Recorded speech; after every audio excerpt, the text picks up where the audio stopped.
team building betul. Kalau tak ada team building ni, tak boleh buat apa. Maksudnya jadi macam patung. Saya Irfan Fadli dari sini.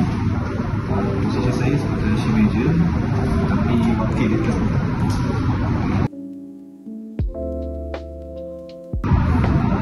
Daripada segi manager, assistant manager,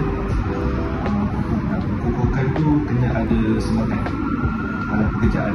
Contohnya macam nasi F&B right. So untuk saya F&B kena ada communicate tu penting. Kalau tak ada communicate, benda tu akan jadi berterabur. Apa yang saya dapat mengenai program ni adalah yang pertama, motivation, supaya kita tak rasa macam down lah, kita rasa macam kita bangkit balik dari segi as the manager, macam assistant manager semua, passion.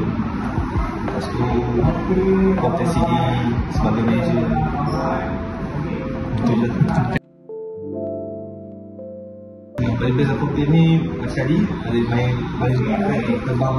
Bagi saya best, bagi ceria lah, saya happy lah, hilang stres semua dalam kerjaan. Sebab kita fokus untuk team building betul. Kalau tak ada team building ni, tak boleh buat apa. Maksudnya jadi macam patung. Tapi as this one, motivator ni, sebagai motivator ni, bagi saya apa yang dia nasihat semua tu saya take note lah. Lepas saya ada program ni, kemungkinan besar saya akan ubah balik daripada segi operation. Contohnya staff, customer dan juga sewaktu operation di kedai.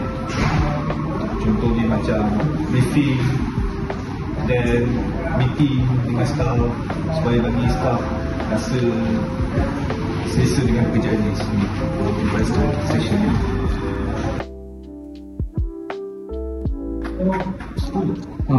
sebab dia